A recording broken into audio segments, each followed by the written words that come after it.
Hello, welcome or welcome back to Sapling Tarot. My name is Imogen.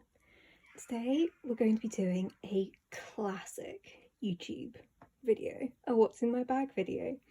This is a video that has been on my list for a while, but this has been spurred into action by Anna at Astral Lady Tarot doing this video the other day. So this is like an inadvertent VR. Let's get into the classic YouTubey goodness.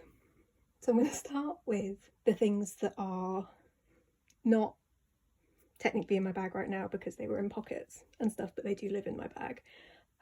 First we have the beastie giant water bottle, because apparently I would rather be hydrated with back pain than dehydrated without, carrying a litre of water around with me. I also have my sunglasses. I buy a pair of these pretty much every year because I lose or break them. They're all well, they just get scratched because they get put in pockets and stuff. I wear these all year round.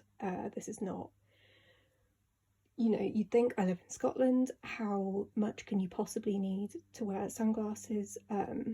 I think, like Hannah mentioned, the wind is a big thing, but also I'm just a sensitive little bean. I need protection from my eyes, and also just sensory things. The other thing is my sunflower lanyard. We in the UK and I think around the world, there's the sunflower scheme, which is where people are in, like, I don't know, businesses and public services and stuff are trained to recognise these to mean that someone has a hidden disability. I had one that had like more specific information on it, but that felt a little bit vulnerable after a while. So I just have the plain one. I've got some little pronoun badges on there, and then I have a trusty radar key, which is how you get into disabled toilets. Just, disability hacks. So those are things that I always carry with me, even if I'm not wearing them. I still have them on me. So the actual tarot reader bag is, oh, can we get this in frame? It is what I affectionately refer to as my toad bag. Ha ha ha, puns. This is a design by Hester Aspland. Sorry, it's really rustly, that's all of the crisps in there. We'll get to those in a minute. She is an amazing illustrator here in Scotland, who sells her stuff in, or at, the Leith Witchcraft Market that I work at a couple of times a year. You may have seen the vlogs or heard me mention it before. So that's where the tote bag is from, or the toad bag. I'm so funny. So let's get into like the stuff that's in the bag. First we have my trusty little card reader. Although, as Anna mentioned, we love cash.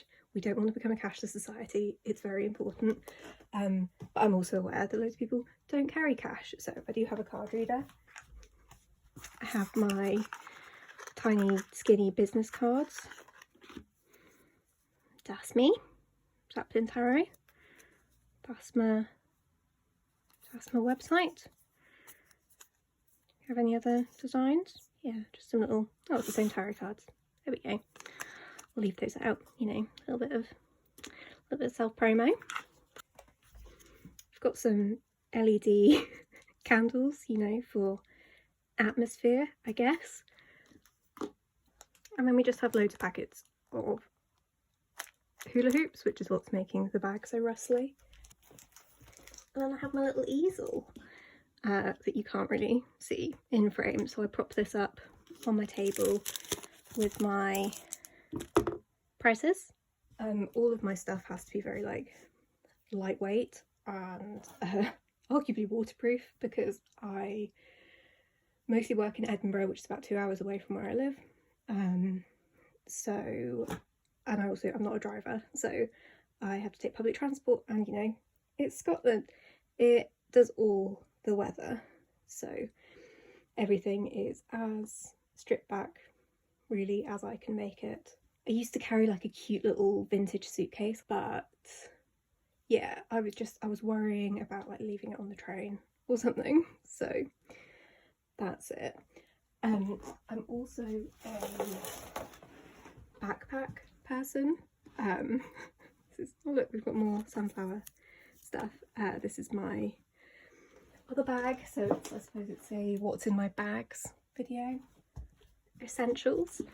Got a giant power pack because I am constantly incredibly anxious about having too much stuff on my phone and then running out of battery, so like train tickets and money and stuff. We've also got this little pencil case. I'm more of a pencil person, but I do have a lot of pens. Got some blue tack, pencil sharpener. These are my favourite kinds of pens. This is a absolutely wrecked one. Got just my, oh no, it's trapped. Oh, there's a rubber in there. This is the always hopeless, sometimes romantic pencil.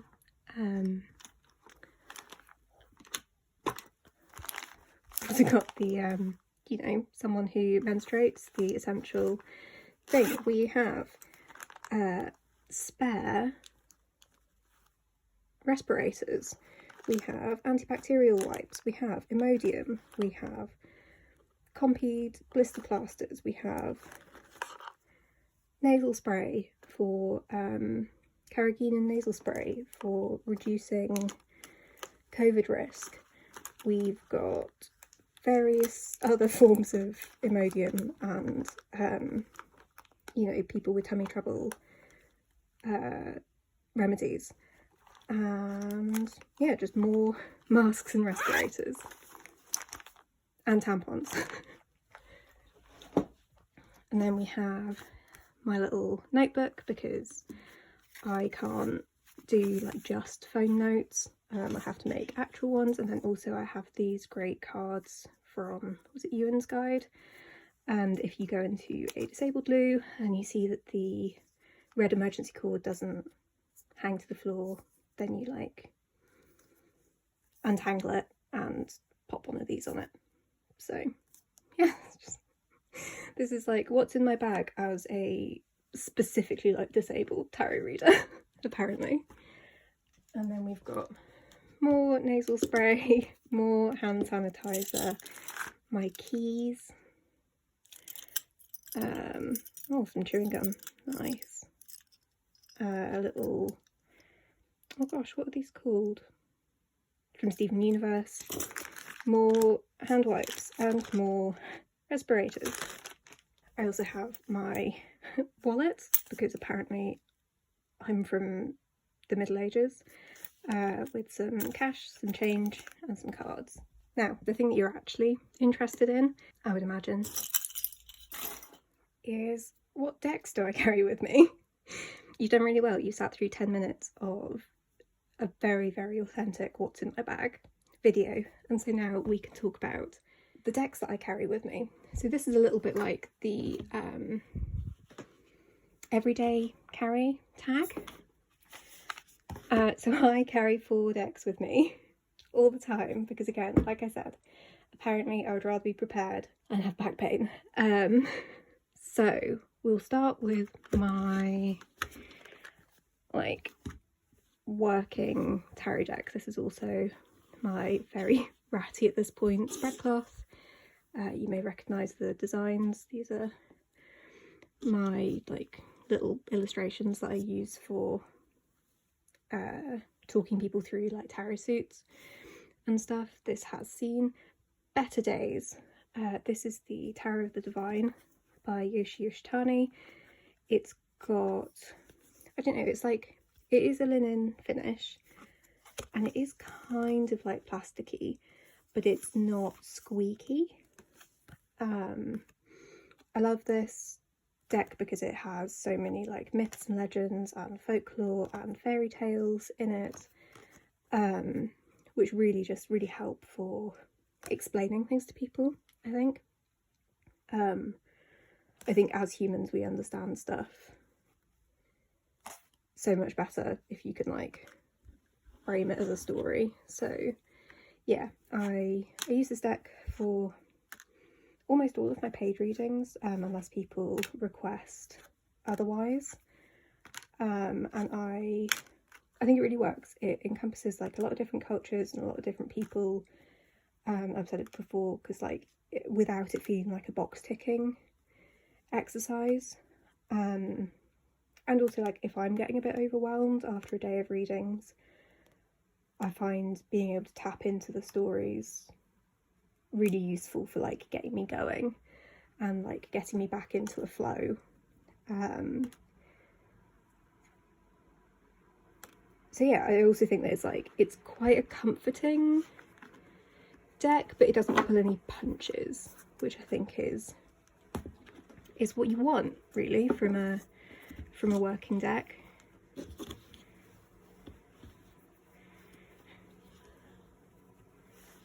Cool, so that's the main one. The other 3 decks that I carry, this is amusingly in like this is like a tampon company. This is a very tampon heavy video compared to usual.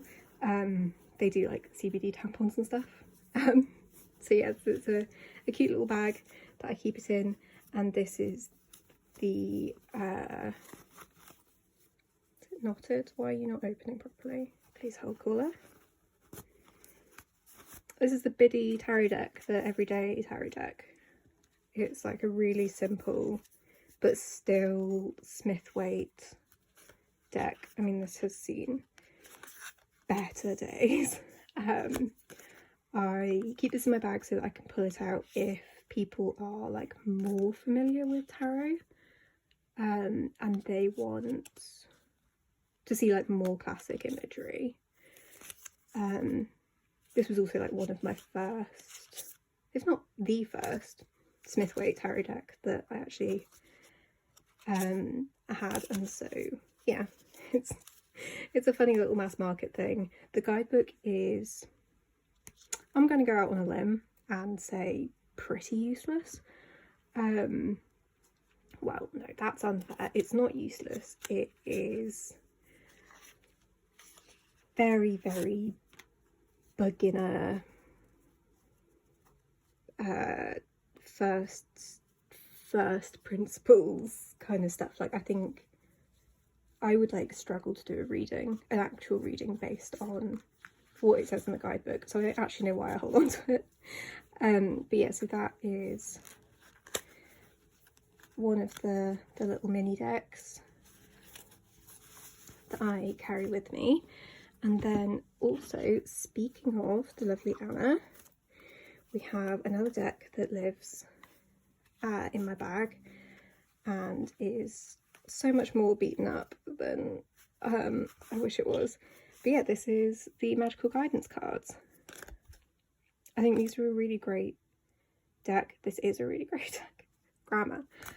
This is a really great deck to just like have with you. So it does work as an oracle deck if you want to use it like that, but also, yeah, like guidance, magical guidance. If you're, like, if I'm feeling a bit overwhelmed out and about, oh, that's a thing. I meant to show you earplugs. I don't know where mine have gone. That's something I need to work on. I highly recommend loop earbuds, earplugs, for like people who, oh, and also headphones. I don't know where my headphones have gone. Oh, welcome to Gemini season. I'm going to be worse than usual. But yeah, if you're feeling a bit overwhelmed or just want a little bit of magic, a little bit of guidance, this is the one for next month, for June. So excited to delve into that. Yeah, they're just really lovely to have out and about, and there's a lot of nature imagery, and yeah, I just find it really comforting in a, like, for such a sort of dark deck. I find it, yeah, just really, really lovely and a nice one to have on hand. It's always got some cards missing because I keep them, I don't know, on my, like, is it an older space? Is it my bookshelf? Who even knows? But I keep them up, like, for the monthly themes and things to think about. So that's the magical guidance cards.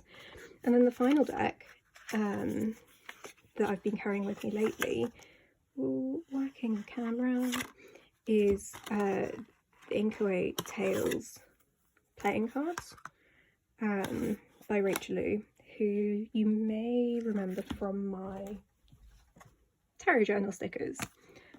I've been doing Marseille for May, Tarot Magpie's little challenge, and obviously this is not a Marseille deck, this is just a pack of playing cards.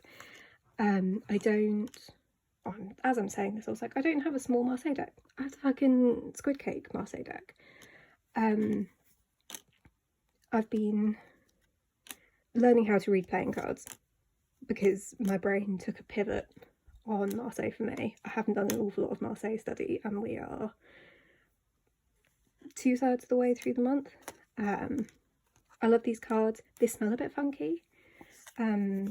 They've got that kind of slightly plasticky linen finish, which just kind of makes them quite resilient and hard wearing, I think. I really like the imagery, because you can sort of pull from the images. They're not relevant in terms of cartomantic systems, like what people would usually think of in terms of, so like the 7 of diamonds, 7 of coins. I don't think that's like, I don't think the picture is particularly relevant, but I like it. I like pulling from them anyway. I suppose maybe more like a kind of oracle thing. Like, what did I pull recently? I pulled the 5 of diamonds, which is, to me, oh, I've got jokers mixed in. Have we already gone past the 5 of diamonds? But it's like a, there it is. Like, you catch more flies with honey than with vinegar, which is not an idiom that I would associate with the 5 of diamonds, but I like it. So yeah, so this is the EverydayCarryTarot Tales playing cards that I just like having on me. I mean, they're also good for like actually playing a card game if that's something that you want to do. They shuffle really nicely, they're a good size. I'm going to throw them everywhere now that I've said that they shuffle nicely. But yeah, so really love those. So what's that? That's 2 mass market and 2 indie. I thought while I was here I would show you my other pocket decks. I don't generally carry these with me, but I have a cute little pocket thoth. Pocket thoth is a weird thing to say. Pocket thoth. I know that people have like feelings about the pocket sized ones because you can't really see any of it, like the details, but as like a little study deck, just for like out and about, if you're like going somewhere and you want to, I don't know, work on your thoth practice, keep it tucked into a journal, that kind of stuff. I will admit I actually got this by accident. They sent me the wrong deck, or they like listed it badly, so this was just kind of like a bonus one. I'm tempted to trim it and make it even tinier, but I like the colours. That's like my main thing about the thoth. I like the colours because, you know, I'm just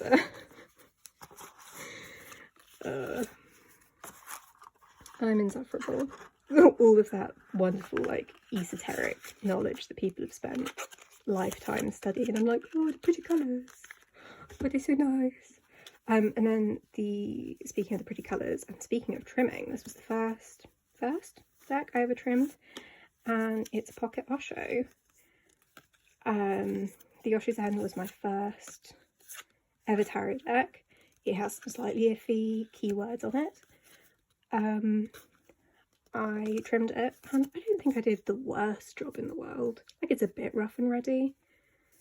Might be quite nice to edge it in probably black, if I'm honest. But I like this because I know these cards so well. This was like the only deck I had for the first 10 years of my practice, so I know these back to front and front to back. And they're fucking weird. It's its whole own thing. Well, it's sort of Smith-Waitey, but it's got like its own way of looking at things, and I do really like the imagery. I know that, you know, the man himself was a bit of an odd one, but yeah, I like it. I mean, some of them are fucking awful. I find that so scary. Is that like 7 of Wands? Oof, the stress of it all. I think that might... Is that even the stress card? I can't remember. But yeah, so that's my other pocket deck. I've said that and remembered that I do have the Squid Cake Marseille, but I don't carry that around with me for some reason. I will need to think about that and pull that out for the last 10 days of my Marseille study. Oh look, I just found more decks that I didn't talk about. I have the Holly Oddly Teeny Tiny Tarot, which I talked about not so long ago, which is a really cute little... Yeah, it's kind of like the Biddy Tarot, where it's like very minimalist narrative pips.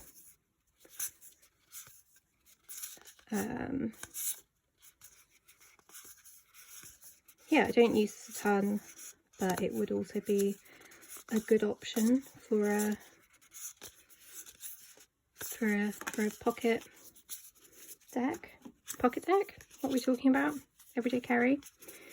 In my bag deck. And then also there's the Mini Divi Ghosts. I'm going to trash these boxes one day and I'm not going to be happy about it.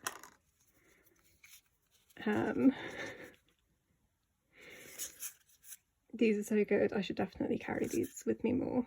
I meant to bring them with me when I last did a Samhain, like Halloween market. Oh my god. Yeah, I haven't looked at the other ones in the Mini Divi selection. I know that Cassandra at Oriflin Time sells like the whole collection. This reminds me of like the Drowning Girl tattoos. But yeah, these are just two extra bonus decks. So yeah, thank you for watching this weird little chaotic video. Oh, there's another thing. This is snake oil balm from Hedgewitch Apothecary. It's like a smushy stick of stuff for like dry skin patches, and like I use a lot of hand sanitizer and hand wipes and stuff. So having something that I can rub into my cuticles when I have a minute, and also like, you know, my hand tattoos are not having a great time since COVID. So yeah, that's another random thing. So that's what's in my bag, Tarot Reader edition. I don't always carry, what was it, 1, 2, 3, 4, 5. I don't always carry 6 decks, I promise. But these are the most carryable ones. And yeah, that's it. That's me. Thank you so much for watching this slightly chaotic video. If you do tarot readings out and about, I'd be really interested to hear about what decks you use and what other tarot adjacent paraphernalias like notebooks and other stuff you carry with you. I hope you're taking really good care of yourself. The Witches for Palestine fundraiser is still going on until the end of the month. I will try and remember to put a link in the description. I'll catch you in the next one. Bye!